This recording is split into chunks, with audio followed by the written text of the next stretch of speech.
क्या आपकी जन्म पत्री में धन का योग है और है तो कितना है? आप कितने धनी बन सकते हैं? आज हम इस विषय पर चर्चा करेंगे।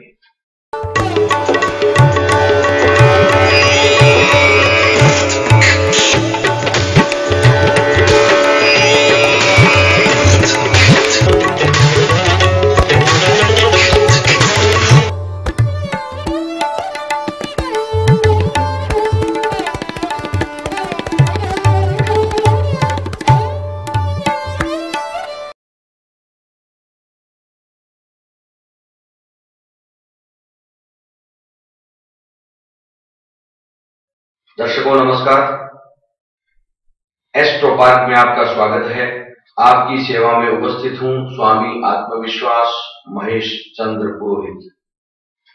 दर्शकों, आज हम चर्चा करने वाले हैं जन्म पत्री में बनने वाले धन योग के बारे में। आप कितना धनी हो सकते हैं, कितनी ऊंचाई छू सकते हैं, आपकी जन्म कुंडली में किस प्रकार का धन योग है, हम आइए जानते हैं, शुरू करते हैं। दर्शकों, जन्म लग्न, चंद्र लग्न और सूर्य लग्न, ज्योतिष में ये तीन लग्नों का महत्व बताया गया है। जन्म लग्न जो होता है और वो आप जानते ही हैं, और उसके अलावा जो जन्म राशि होती है, चंद्रमा जिस राशि में स्थित है वो राशि चंद्र लग्न कहलाती है। सूर्य जिस राशि में स्थित है वो राशि सूर्य लग्न कहलाती है। इन तीनों लग्नों का बलवान होना आवश्यक है। जन्म लग्न का स्वामी ग्रह, चंद्र लग्न का स्वामी ग्रह, अर्थात चंद्रमा जिस राशि में है, जिस राशि में उसका स्वामी कौन सा ग्रह वो, और सूर्य जिस राशि में है उसका स्वामी कौन सा ग्रह है वो। ये तीनों पावरफुल होने आवश्यक है। जन्म लग्न का तो बहुत ही अधिक महत्व है। हमारा जो स्वयं का निर्धारण, पर्सनैलिटी, ये सब जन्म लग्न से देखे जाते हैं। और चंद्रमा मन का कारक होता है, सूर्य आत्मा का कारक होता है, और इन सब का महत्व होता है। चंद्रमा पृथ्वी का उपग्रह है और सूर्य जो है सौरमंडल का प्रधान तारा है, उसके चारों ओर ग्रह चक्कर लगाते हैं, उसकी प्रधानता है। इसके अलावा हम बात करते हैं सेकंड हाउस की। Second house, fifth house, 11th house.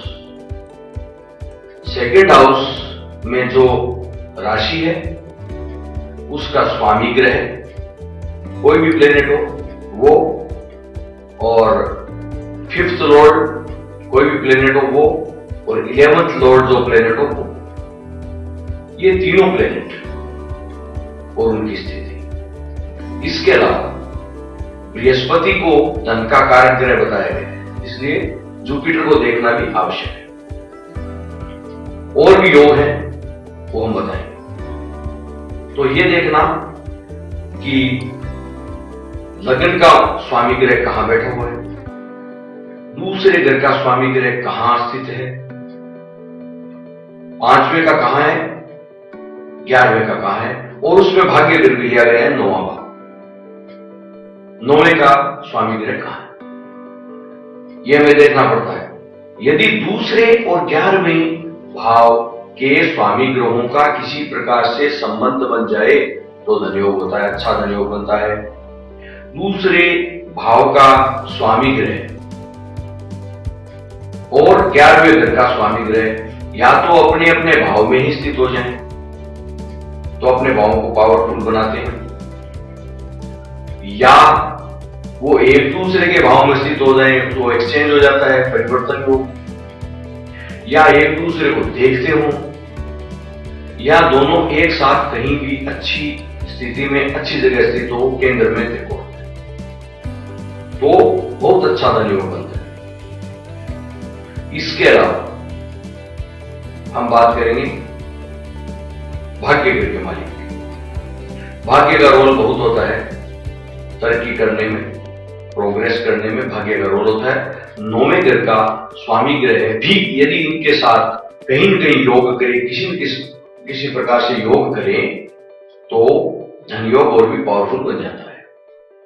Brihaspati की स्थिति यदि केंद्र त्रिकोण में बलवान हो या इन ग्रहों से संबंध करे तो धन योग और भी पावरफुल हो जाता है। इसके अलावा हम देखते हैं कि केंद्र त्रिकोण राजयोग। दर्शकों, 4 केंद्र कहे गए हैं, जन्म लग्न, चतुर्थ भाव, सप्तम भाव और दशम भाव, और 3 त्रिकोण कहे गए हैं, उसमें जन्म लग्न भी आता है, पंचम भाव और नवम भाव, त्रिकोण भाव।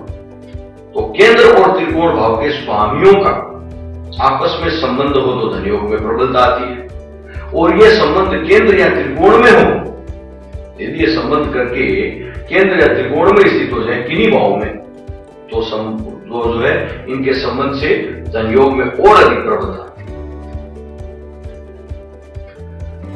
केंद्र भावों को विष्णु भाव कहा गया है, त्रिकोण भावों को लक्ष्मी भाव कहा गया है।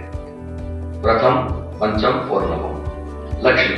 लक्ष्मी भावों का संबंध यदि विष्णु भावों के साथ हो जाए तो धन योग में प्रबलता आती है।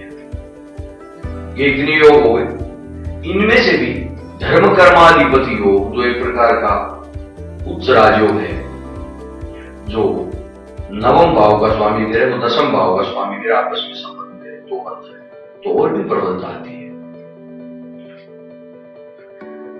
एकादश भाव का स्वामी ग्रह पावरफुल होना चाहिए, दूसरे घर का स्वामी ग्रह पावरफुल होना चाहिए, धन योग में श्रेष्ठता साबित होती है। पावरफुल से आप अर्थ यह लगाएं कि ये अपनी उच्च राशि में हो, स्व राशि में हो, मूल त्रिकोण राशि में हो, इतना न भी हो तो कम से कम केंद्र त्रिकोण में हो या अपने भाव में हो और आपस में संबंध है। इसके अलावा देखना ही होता है कि बुध और शुक्र का अच्छा कॉम्बिनेशन होना चाहिए। अन्य तो सारे ग्रह ही महत्वपूर्ण होते हैं, परंतु हमें यह देखना है कि द्वितीय भाव और एकादश भाव का स्वामी ग्रह यदि सूर्य के साथ हो तो वो सूर्य से थोड़े दूर होने चाहिए, अन्यथा वो अस्त हो जाते हैं। अस्त ग्रह काम का नहीं होता है। अन्य ग्रह आपस में ये संबंध बनाते हो तो जितना इनका क्लोज रिलेशन होगा उतना ही अच्छा योग बनेगा। डिग्री वाइज इनका 3-4 डिग्री के आसपास हो तो अच्छा योग माना जाएगा, दूरी इनमें नहीं होनी चाहिए। लेकिन सूर्य के साथ यदि स्थित हो तो कुछ दूर हो, अस्त स्थिति में न हो तो धन योग प्रबल होता है। तो हमने देखा कि किस प्रकार से ग्रहों का कॉम्बिनेशन जो है वो धन योग को प्रबल बनाता है। मैं फिर रिपीट कर रहा हूं, ध्यान दीजिए। लग्न का स्वामी ग्रह है, जन्म राशि का स्वामी ग्रह है और सूर्य राशि का स्वामी ग्रह है, आपस में संबंध करते हो या पावरफुल। इसके अलावा महत्वपूर्ण बात यह है कि दूसरे घर का स्वामी ग्रह है और एकादश भाव का स्वामी। दूसरा घर बैंक बैलेंस का होता है और धन का होता है, और एकादश भाव जो है इनकम का होता है, सोर्स ऑफ इनकम, ये सब उससे देखनी पड़ती है। तो ये दोनों धन को रिप्रेजेंट करते हैं, इसलिए इनका कॉम्बिनेशन धन लाएगा ही लाएगा। इनके साथ भाग्य ग्रह का मालिक ग्रह हो, किसी प्रकार का संबंध हो, पंचम भाव का मालिक ग्रह हो, पंचम भाव और नवम भाव लक्ष्मी भाव होते हैं, इनके साथ यदि संबंध हो तो धन योग बनेगा। इसके अलावा चंद्र मंगल योग, चंद्रमा और मंगल या तो एक साथ बैठ जाएं या एक दूसरे को देखते हो, दृष्टि संबंध हो और किसी प्रकार का परिवर्तन हो, इनमें राशि परिवर्तन, अर्थात इनका संबंध हो तो अतीव धन योग बनता है। चंद्र मंगल धन योग के अलावा केंद्र त्रिकोण संबंध मैंने बताया, वो हो तो धन की प्रबलता होती है। इस प्रकार से ये योग बनते हैं और जितना ये षड्बलों में बलवान होंगे उतना ही अच्छा फल प्रदान करेंगे। तो इसके बाद में ये देखना होता है कि धन कब प्राप्त होगा, धन की मात्रा कब बढ़ेगी। धन का अर्थ ये नहीं है कि सीधा ही कोई अरबपति करोड़पति बन जाए, अर्थात धनागम सुगमता से हो, धनागम के स्रोत बने और धन बढ़ता जाए, ये अर्थ है। तो ये कब होगा? ऐसा प्रोग्रेस का चांस कब आएगा? तो महादशा देखिए, कौन से ग्रह की है। यदि महादशा नाथ लग्नेश की महादशा हो, द्वितीयेश की हो, एकादशेश की हो, पंचमेश की हो, नवमेश की, इन भावों के स्वामी ग्रहों की महादशा हो तो यह तय है कि पॉजिटिव रिजल्ट मिलेगा। और अब कब मिलेगा? तो बहुत अधिक रिजल्ट उस समय मिलता है जब इनके स्वामी की महादशा के अंदर इन्हीं में से किसी भावों के स्वामी ग्रह की अंतरदशा हो। और साथ में गोचर देखना पड़ता है, शनि और बृहस्पति का गोचर विशेष तौर पर। शनि गोचर में कहां है? शनि प्रोफेशन का कारक ग्रह है और इनसे यदि संबंध करता है, गोचर में अच्छी स्थिति में है, बृहस्पति भी अच्छी स्थिति में है, इन भावों पर दृष्टि डालता हो, इनके स्वामियों पर दृष्टि डालता हो, तो निश्चित रूप से उस समय तेजी से धन आएगा और खूब आएगा। यह तय बात है। यदि ये सारा तालमेल मिलता हो उस समय धन आएगा ही है। और भी देखना पड़ता है, और भी कई चीजें इस प्रकार की है जो हमें प्रोग्रेस देती है और धनागम देती है। एक तरह के योग जेमिनी पद्धति से भी देखे जाते हैं। आत्मकारक और अमात्य कारक ग्रहों के आधार पर प्रोफेशन आदि का सब देखा जाता है और उसके बाद में धन का योग कब बनता है। तो महादशाओं का आकलन और अंतरदशाओं का आकलन करें, गोचर का आकलन करें तो ये पता चलेगा कि सर्वश्रेष्ठ समय कब आ रहा है धन के। तो ये ध्यान रखें कि अच्छा एक और बात है कि इनमें नेगेटिव ग्रहों का साथ नहीं होना चाहिए। जैसे इनका संबंध तो हो, साथ में अष्टमेश भी बैठ जाए तो अष्टमेश जो है विघ्न करेगा, षष्ठेश भी बैठ जाए तो भी विघ्न करेगा। इसलिए नेगेटिव ग्रहों का साथ इतना होना नहीं चाहिए और पॉजिटिव ग्रह पावरफुल होने चाहिए, नेगेटिव ग्रह कमजोर होने चाहिए।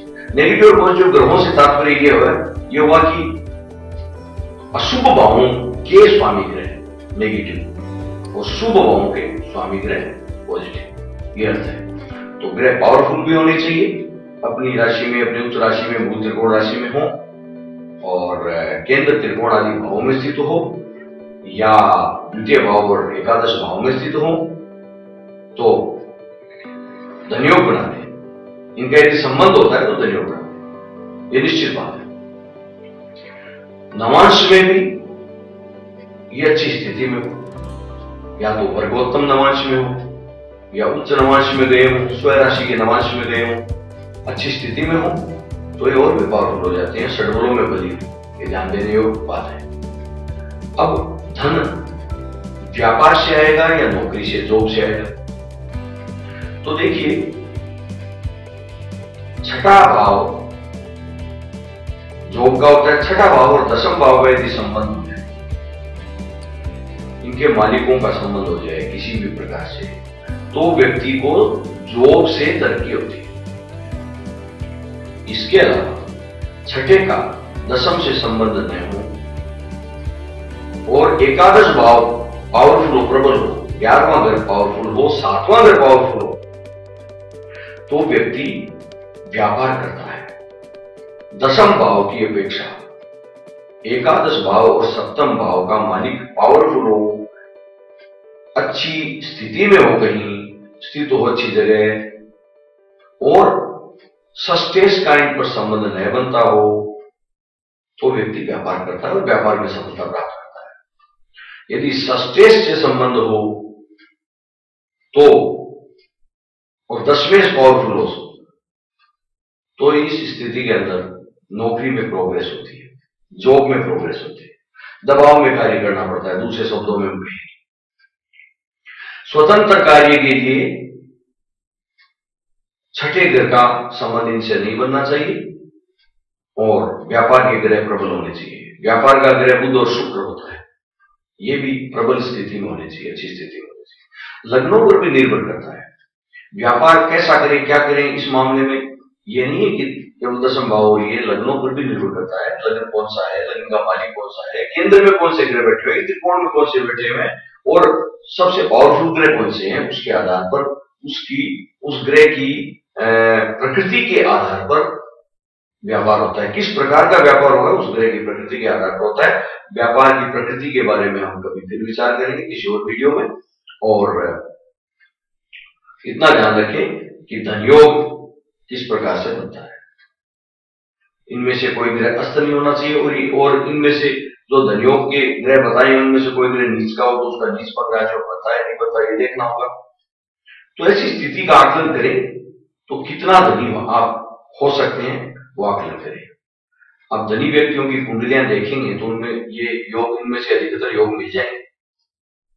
तो दर्शकों, आशा करता हूं आपको ये वीडियो पसंद आया होगा और आपने चैनल को अभी तक सब्सक्राइब नहीं किया है तो कृपया कर दें ताकि कोई नया वीडियो आने पर आपको सूचना मिल सके।